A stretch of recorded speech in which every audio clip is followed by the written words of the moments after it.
tenemos esto, la página del curso. Ok. Entonces hoy vamos a entrar en materia de ventilación mecánica. Hoy sí entramos en el tema del curso. Vamos a ver, en primer lugar, las bases fundamentales de la cual nos valemos para aplicar ventilación mecánica. Existen dos tipos de ventilación mecánica. Ustedes tienen que saber esto, que puede ser por presión negativa o por presión positiva. Hay dos tipos de máquinas que usan, ya sea presión negativa o presión positiva.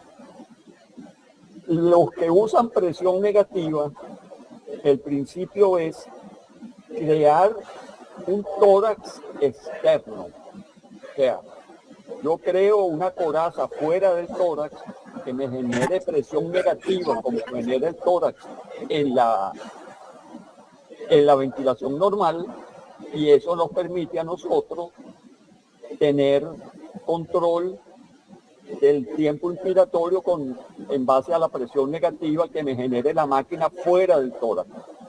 Y el método que más usamos es el de presión positiva. Es el que usamos en la mayoría de nuestros ventiladores, y esa presión positiva, acuérdense que se aplica una presión positiva a través generalmente de una vía aérea artificial, y esa presión positiva nos permite a nosotros inflar los pulmones. Esos son los dos principios fundamentales que hay para ventilar a un paciente.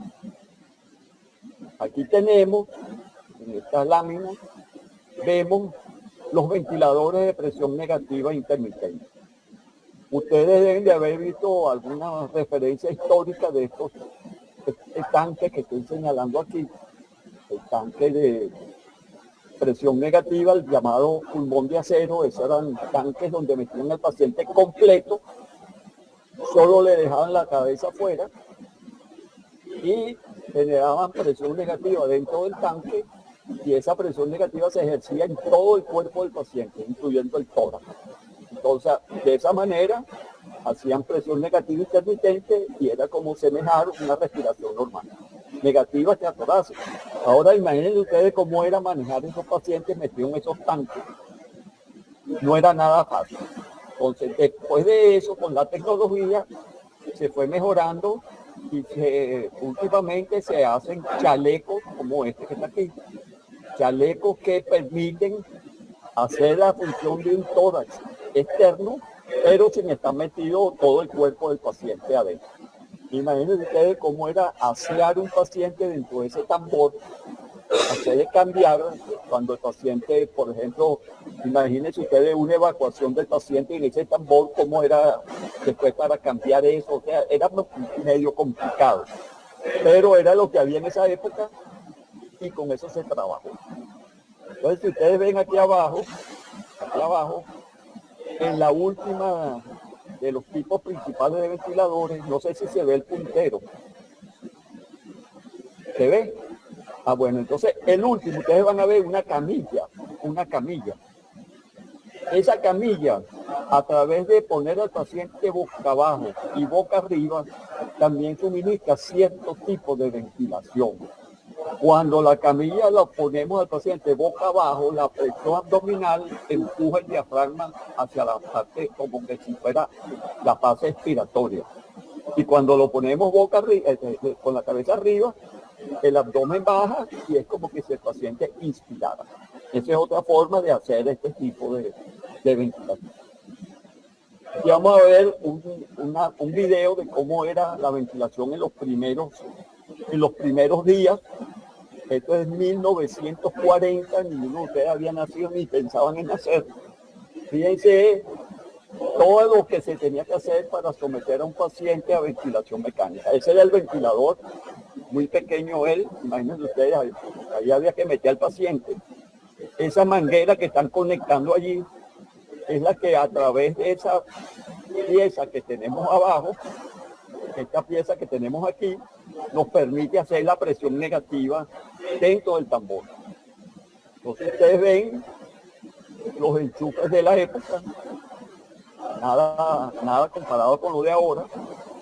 ahí la máquina haciendo presión negativa como opción a través de ese pistón, hacía presión negativa en el tambor. Y el paciente le sacaban la cabeza por allí, pero eso tenía que estar herméticamente cerrado porque si no se perdía la presión negativa. Entonces, el paciente le suministraban ventilación mecánica, pero dentro de ese tanque que tenía que estar hermético, porque si no, no se podía hacer presión negativa dentro de él. Entonces, fíjense, aquí hay un paciente que viene a recibir ventilación de este tipo por varias horas, motivo de reforzar los músculos ventilatorios. Y aquí vemos al personal de enfermería haciendo los preparativos para traer a nuestro paciente. La idea es acostarlo dentro del tambor metálico y la cabeza sacarla por el sitio que ya vimos para que eso sea herméticamente cerrado. Entonces, cuando la máquina hacía presión negativa, el tórax expandía y el paciente ventilaba. Y cuando le quitábamos la presión negativa, el paciente botaba el aire. Algo precario para lo que tenemos en la actualidad, pero siempre es bueno saber de dónde venimos. Siempre un consejo que yo siempre le doy a todos los estudiantes: siempre que vayan a estudiar un tema, busquen la historia de eso. Porque estamos aquí porque esa gente hizo esos trabajos y hizo esa tecnología. Si no, no hubiéramos podido llegar aquí a donde estamos. Entonces, fíjense, ahí están sacándole la cabeza al paciente. Ese paciente tiene que ser esto hermético para que pueda ser sometido a presión negativa el equipo. Mucho confort, siempre personal de enfermería dedicado a su paciente. Me imagino que esas mujeres eran de alta vocación para poder dedicarse a este tipo de procedimientos que no lucen nada fácil. Fíjense, monitoreo, le tomaban el pulso solamente al paciente a través de un orificio que tenía la máquina, por el cual la enfermera metía la mano y le tocaba el pulso al paciente, a ver si el paciente estaba taquicárdico o no estaba taquicárdico. Eso es como se hizo los primeros inicios de la ventilación mecánica. Ese equipo también, ya estaban apareciendo los primeros equipos de presión positiva a través de máscaras, pero eran muy rudimentarios y no se prestaban a la ventilación de los pacientes de manera masiva. Entonces, fíjense, aquí tenemos nuestro paciente sometido a... Cerramos el compartimiento y otra de las ventajas que tenían estos equipos era que podían hacer drenaje postural. Si uno, aquí lo vamos a ver, aquí nosotros aflojando esto, el paciente lo poníamos con la cabeza para abajo y de esa manera se hacía drenaje postural de los pulmones. Esto es importante verlo porque de aquí venimos nosotros. De aquí venimos. Entonces, fíjense, drenaje postural y terminamos por acá.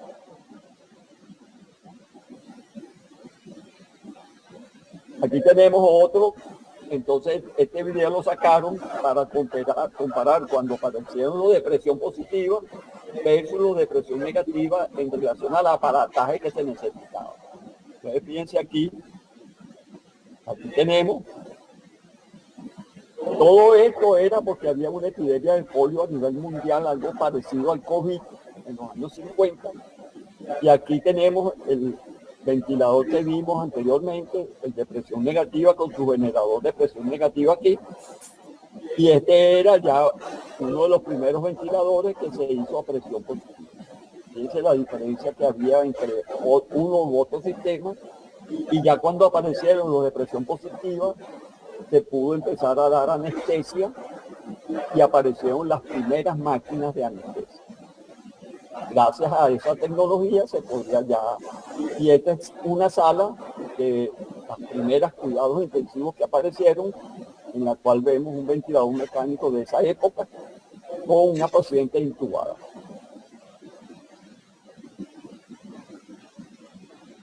Después aparecieron estos estos equipos más pequeños son los dirigidos al tórax. Y vamos a ver esta lámina, que es impresionante. Esto fue cuando la epidemia de polio estaba en su apogeo. Fíjense la cantidad de ventiladores mecánicos que habían en esa sala. Yo conté en una oportunidad en esta lámina como 40. Cada paciente metido en un tanque de esos. Imagínense ustedes los cuidados de enfermería que había que dedicarle. Y el problema que había también era que la mayoría de los pacientes eran niños, porque era poliomielitis, que es una enfermedad de niños. Entonces, esto también pasó en los años 50. Nosotros lo repetimos con mayor dureza en los años 2000 con la epidemia de COVID. Entonces, aquí vemos cómo evolucionó ese sistema a este. Y esa es la historia de este tipo de ventiladores. Nosotros en el curso vamos a hablar son los de presión positiva intermitente.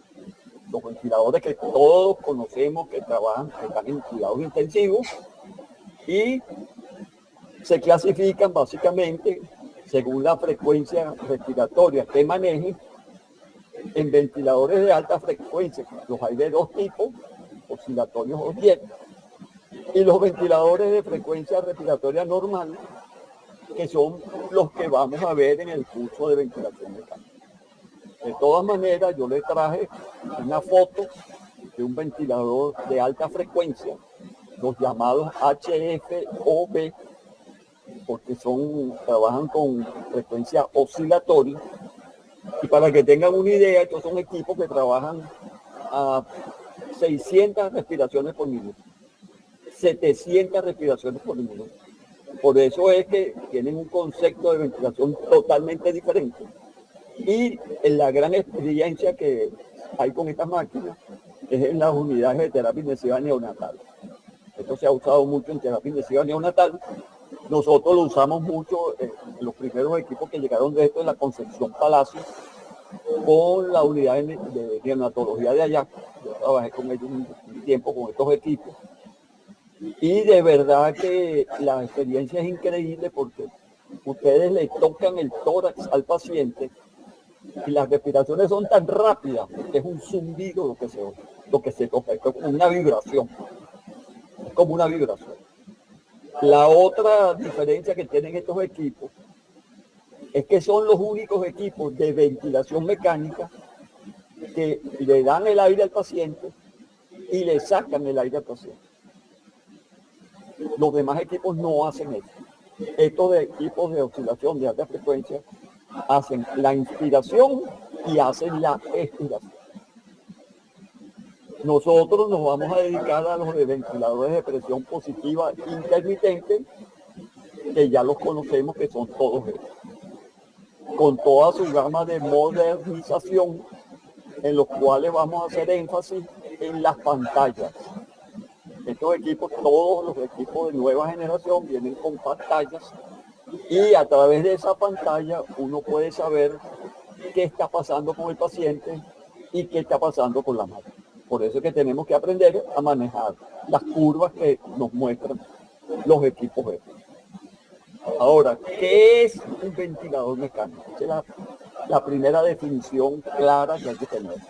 Como dice, es una máquina automática diseñada para proveer todo o parte del trabajo que el cuerpo debe hacer para mover aire adentro y afuera de los pulmones. O sea que es un equipo que nos va a apoyar en la ventilación del paciente. Y cuando vemos que es un ventilador mecánico para la gente que trabaja en cuidados intensivos, es el equipo emblema de cuidados intensivos. ¿Por qué es el equipo emblema? Una unidad de cuidados intensivos no se concibe sin un ventilador mecánico. Puede faltar cualquier otro tipo, pero un ventilador mecánico no puede faltar en una unidad de cuidados intensivos.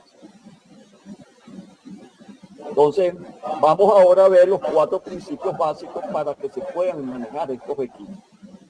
Esto es importante que ustedes lo tengan claro, porque si esto no se cumple, es muy peligroso que ustedes se pongan a manejar un equipo de esto.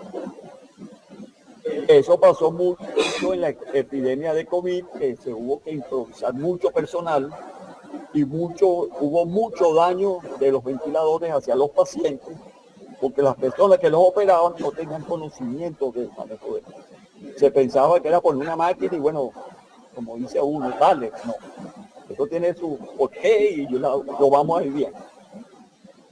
El primer principio de los 4 básicos para manejar estos equipos. ¿Qué dice? La ventilación mecánica hay que monitorearla. ¿Qué significa eso? Vigilarla. Ajá. ¿Cómo la vigilamos? Con la siguiente pregunta. ¿Cómo se vigilan los diabéticos? Los diabéticos se vigilan con glicemia. Hasta donde yo sé, uno maneja a los pacientes diabéticos haciéndoles glicemia. Bueno, la glicemia equivale en ventilación mecánica a los gases arteriales.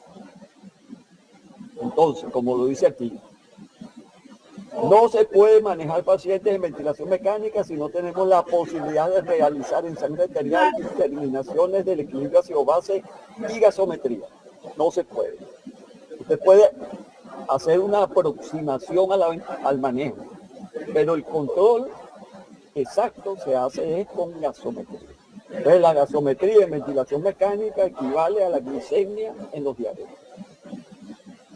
La saturación de oxígeno a través de los saturómetros, tan de moda con el COVID, y la capnografía son métodos auxiliares, pero nunca sustitutivos. Eso es importante saber. Ahora, hay situaciones de situaciones. Hay situaciones en las cuales hay que proceder a la colocación de un equipo de estos, pero el control y lo exacto del control nos lo va a dar la gasometría y el equilibrio ácido-base. Estos son métodos secundarios: la saturación, el saturómetro y la capnografía. Esos son métodos auxiliares. Ahora, ¿cuál es la diferencia entre la gasometría y la saturación? Primero, que esto nos da de saturación, no nos da la PO2. Pero este tiene la ventaja que es de manera continua. De la saturación la monitorea continuamente. En cambio, la gasometría es una fotografía del momento. Esa gasometría y ese ácido base lo tomó a las 2 de la tarde. ¿Qué pasó de las 2 de la tarde en adelante? No se sabe. En cambio, el saturómetro va segundo a segundo marcándole 98, 97, 90, cayó 87. Es continuo. Lo mismo pasa con la capnografía. La capnografía nos monitorea el CO2 de manera continua, aunque no nos da mediciones exactas. Entonces, eso hay que tenerlo en cuenta también. Entonces, ¿cuáles son las diferencias entre uno y otro? Fíjense. La gasometría es el patrón de oro del control óptimo, pero es un método invasivo. Hay que pinchar una arteria y sacar sangre. En cambio, el saturómetro y el capnógrafo son no invasivos. O sea, por lo tanto, no agreden al paciente. La frecuencia de datos, como le dije, la gasometría es puntual, el momento.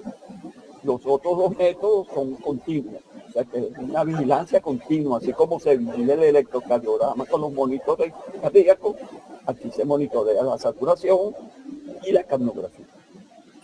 Ahora, ¿qué parámetros mide cada uno?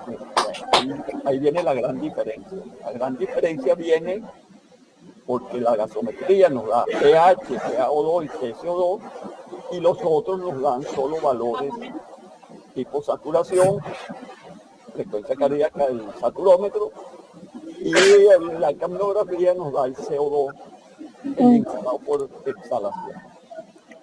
¿Cuáles son las limitaciones de cada uno? Bueno, la limitación de la gasometría es que requiere de una función arterial.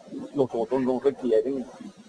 La falla que puede tener el saturómetro es cuando los pacientes tienen una perfusión periférica muy mala, y entonces esa perfusión periférica impide obtener una lectura adecuada.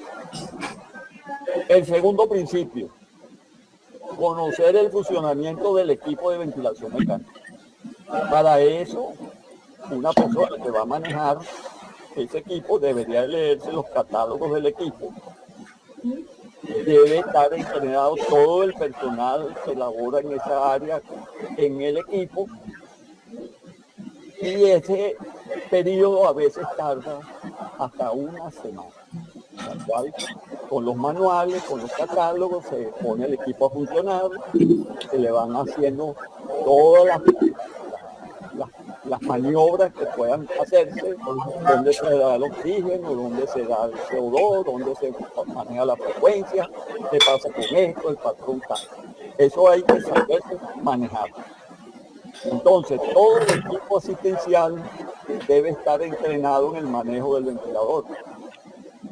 El ventilador artificial es un equipo terapéutico preciso y seguro, pero su eficiencia está intrínsecamente ligada al dominio técnico de quien lo opera.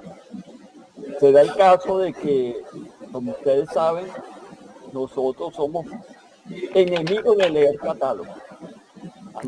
A nadie le gusta leer catálogos. Y les voy a poner un ejemplo. Voy a una empresa que me compré un televisor de 80 pulgadas, última tecnología. Llego a mi casa, lo enchufo y agarro el control y empiezo a darle para arriba y para abajo, y le doy aquí, aquí, allá, aquí, esto. Y no veo el catálogo. Eso lo hacemos todos los que estamos aquí. No vemos el catálogo. Y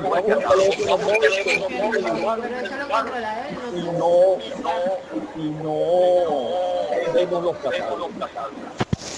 Entonces, al final, al año, ustedes tienen un año viendo el televisor ese espectacular, se le ocurre ver el catálogo y resulta que se perdió una cantidad de opciones que tenía el televisor.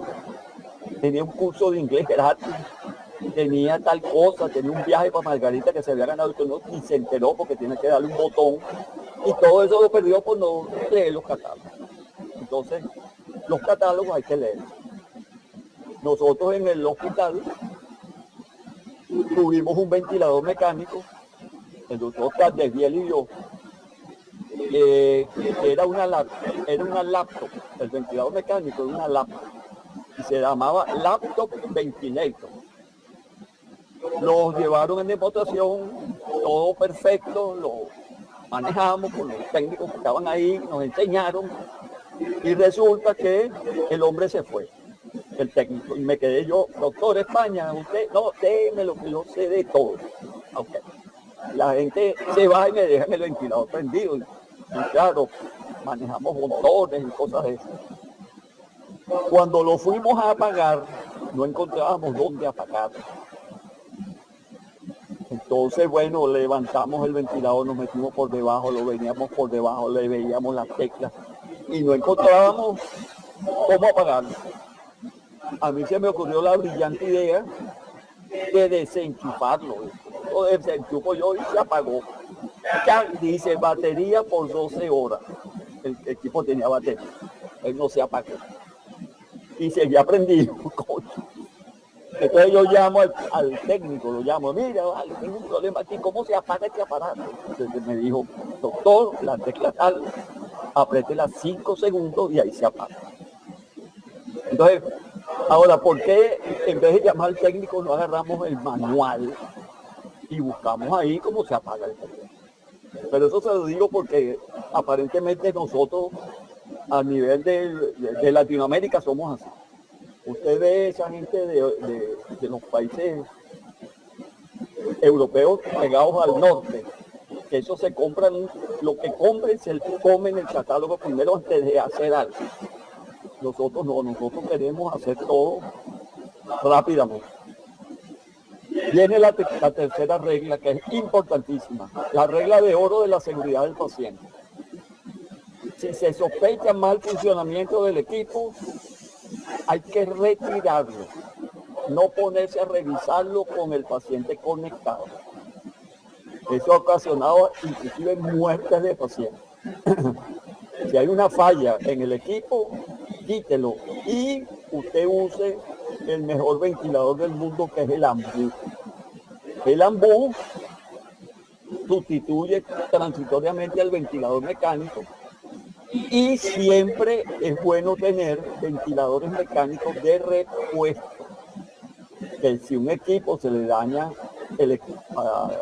a las 2 de la mañana, debe de tener por lo menos un equipo disponible para sustituir cualquier fallo. Se dice que por cada 4 ventiladores debe haber un equipo de repuesto para usarlo en estos casos. Entonces, el protocolo de fallo crítico es: sospecha mal funcionamiento del ventilador, retírelo, desconecte al paciente, pase a ventilación manual y reemplace el equipo. Eso es lo que hay que hacer. No ponerse a revisarlo, sino después, con calma, con una bolsa de prueba o con los controles que se prueban, pero fuera de conexión con el paciente. Entonces, eso se resume en 3 pasos. Aislar, se retira el ventilador sospechoso, se busca el ventilador de reemplazo, se conecta el equipo y se sigue la continuación de la ventilación. Siempre es bueno tener ventiladores mecánicos de reserva. Yo he hecho el cuento siempre de que una vez en el universitario, pero no fue por falta de ventiladores, sino de cupo de terapia, aparte del ventilador, se tuvo un paciente 3 días dándole AMBU, turnándose turnos de enfermería, de médico residente, ahí dio AMBU todo el mundo, hasta que se consiguió el ventilador y se consiguió la cama. El cuento terminó bien porque el paciente se salvó al final. Pero eso fue una cosa desesperante, pues, porque era 3 días dando AMBU. Entonces, el cuarto principio dice que las indicaciones clínicas primarias son 2. Una mecánica, que es disminuir el trabajo respiratorio del paciente, y una fisiológica, que es mejorar el intercambio gaseoso a nivel pulmonar. Esas son las 2 principales indicaciones para poner un ventilador. Si usted pone un ventilador y el paciente sigue con trabajo ventilatorio excesivo, etcétera, el ventilador no, está mal puesto. Y si usted no mejora este intercambio gaseoso, debe de también hacer lo posible, porque para eso se coloca el ventilador mecánico. Y conociendo el mecanismo que causó la insuficiencia respiratoria, ayuda también en la toma de otras decisiones. Entonces, la intervención persigue 2 objetivos fisiológicos innegociables: descargar el trabajo respiratorio y optimizar el intercambio gaseoso. Se calcula que un paciente con dificultad para respirar consume el 80% del oxígeno que le ingresa. Entonces, solamente quitándole el trabajo respiratorio, usted logra que se ahorre el 80% de oxígeno y ese oxígeno se use en otras partes. Entonces aquí vemos mejoría del intercambio gaseoso, ventilando a través de la eliminación del CO2 y oxigenando a través de la penetración de oxígeno al alvéolo para el intercambio gaseoso. Entonces esta lámina resume lo que hemos visto hasta ahorita. Monitorización gasométrica indispensable. Después, entrenamiento del equipo asistencial. El AMBU como respaldo crítico y el intercambio gaseoso adecuado como cuarto. Entonces, estas son las 4 pilares fundamentales cuando uno quiere iniciarse en el mundo de la ventilación. Entonces, vamos a hablar ahora de un poquito de fisiología para entrar en el tema. Fíjense, la caja torácica, los principales órganos que se ubican en la caja torácica son el corazón y los pulmones. Esa caja torácica tiene la condición de estar siempre sometida a presión negativa. En cualquier momento del ciclo ventilatorio, siempre hay presión negativa dentro del tórax. Esa presión negativa se genera en un espacio que es el espacio pleural.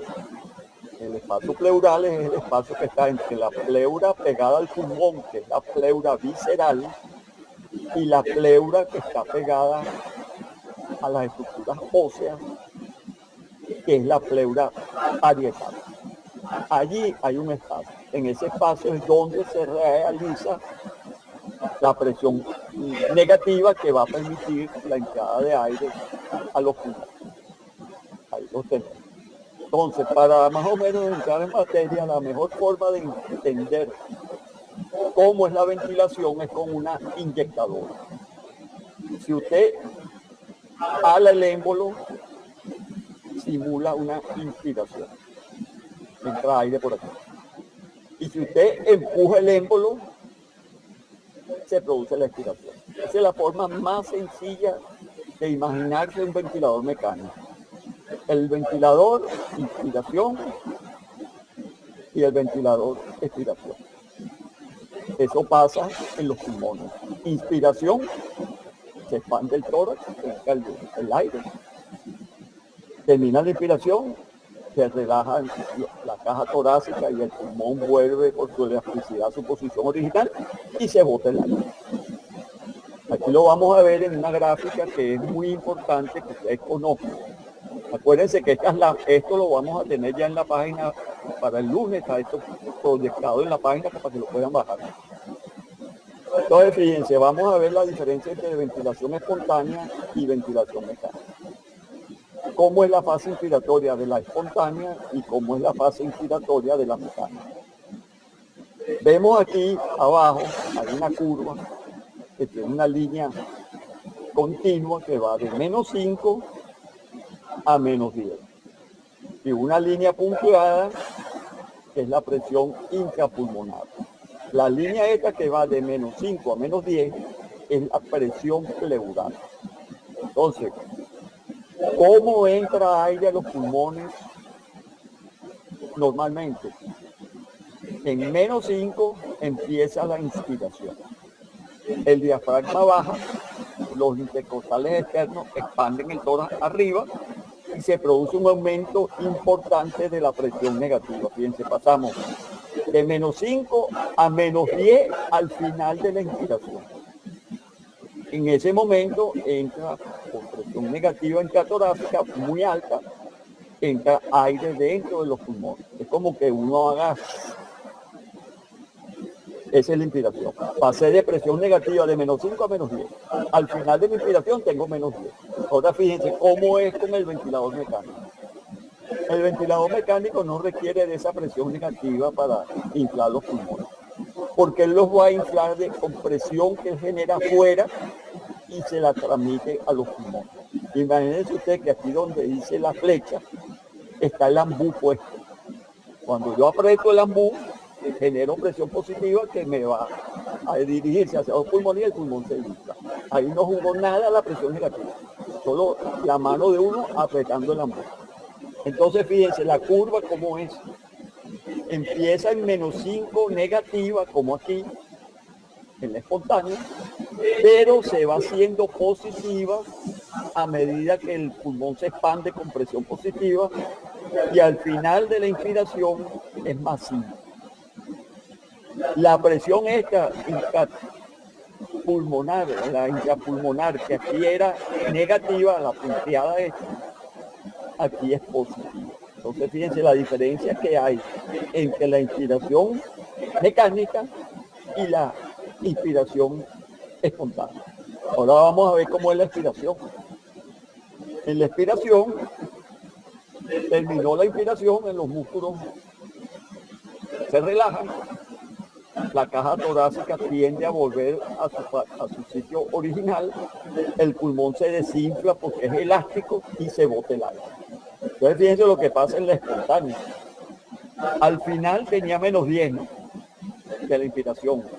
A medida que el pulmón va botando el aire, la presión negativa intratorácica se va perdiendo hasta llegar al final de la expiración a -5.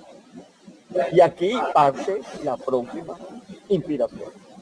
Y fíjense aquí que en la parte expiratoria, la línea de presión intrapulmonar es positiva, salida de aire, y acuérdense que esta misma línea, cuando era inspiración, era así al revés, aquí, era presión negativa. Y fíjense lo que pasa en el ventilador. En el ventilador llegamos a más 15 de presión positiva intrapulmonar. Cuando viene la expiración, cae esa presión nuevamente a 0, y la presión pleural, que estaba en más 5, cae y llega a su nivel de reposo, que es menos 5. Entonces fíjense las diferencias que hay entre uno y otro. Esto lo vamos a repetir varias veces porque este es el concepto básico de ventilación mecánica. Fíjense, aquí tenemos un modelo de simulación. Tenemos aquí los músculos inspiratorios, que son el diafragma y los intercostales externos. Eso hay que sabérselo así sin dudar. Pues. ¿Cuáles son los músculos inspiratorios? El diafragma y los intercostales externos. El diafragma hace un 80% del trabajo inspiratorio. Entonces, fíjense, los músculos expanden el tórax y se crea, los músculos expanden el tórax, lo expanden, se crea una gran presión negativa en el espacio pleural. Eso hace que el pulmón se expanda y entre aire a los pulmones. Esa es la inspiración normal. ¿Qué hicimos aquí? Muy fácil. Músculos expanden la caja torácica, aumenta la presión negativa en el espacio pleural, expande el pulmón y entra el aire a los pulmones. Ahora, cuando estos músculos dejan de actuar, entonces viene lo que se llama la fase expiratoria. En la fase expiratoria, ya esas fuerzas de los músculos que teníamos, esta fuerza muscular se elimina, y como la caja torácica y el pulmón son elásticos, ellos solo se desinflan. Entonces aquí vemos cómo el pulmón se desinfla. Creo que está sumamente clarito cómo es el mecanismo. Entonces vamos a ver ahora cómo es con el ventilador mecánico.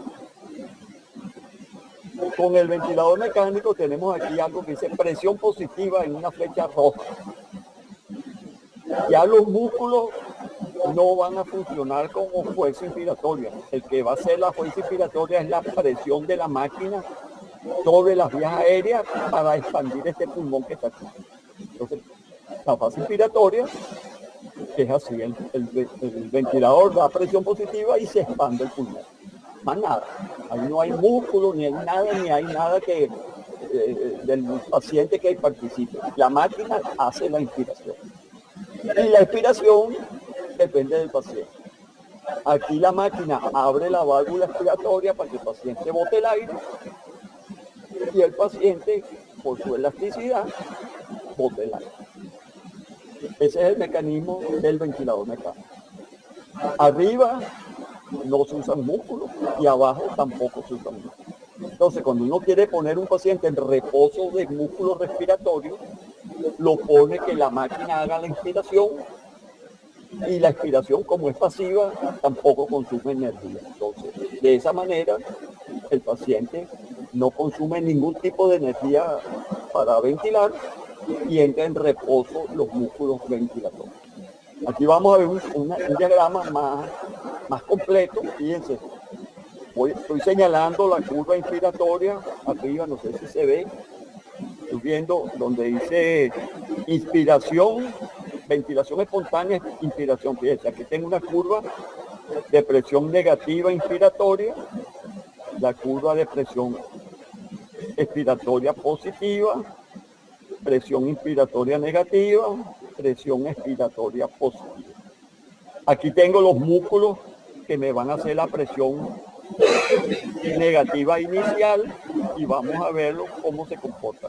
Lo que es verde es fase inspiratoria, lo que es amarillo es fase expiratoria. Entonces vean esto.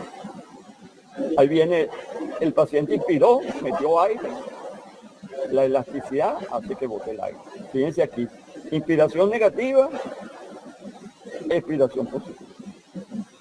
Ese es el mecanismo normal que tenemos nosotros para ventilar, generando presión negativa en la inspiración y algo de presión positiva, muy pequeña, pero para permitir salir el aire de los pulmones. Ahora vamos a ver cómo se comporta en ventilación. En ventilación no hay músculos aquí, sino el ventilador empuja el aire y el paciente lo bota. El ventilador da el volumen y el pulmón lo bota. O sea que en este caso, el ventilador es el que hace el trabajo completo. Inspiración, y como la expiración es pasiva, no hay ningún tipo de compromiso para el paciente. Entonces, fíjense, aquí arriba ven la diferencia de la curva de presión en las dos fases. Esto es presión positiva y pierde la presión positiva y viene la fase expiratoria. Presión positiva y pierde la presión positiva durante la expiración. Entonces, esto es importante conocerlo, porque los equipos de ventilación mecánica nosotros podemos manipular todo esto con botones. Entonces, si no conocemos estos principios, no vamos a entender cómo vamos a manejar nosotros esos botones de esos equipos.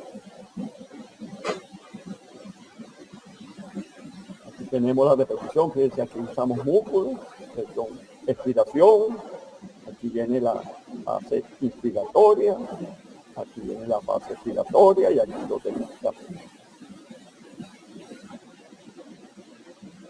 Entonces ese concepto hay que tenerlo claro. El otro concepto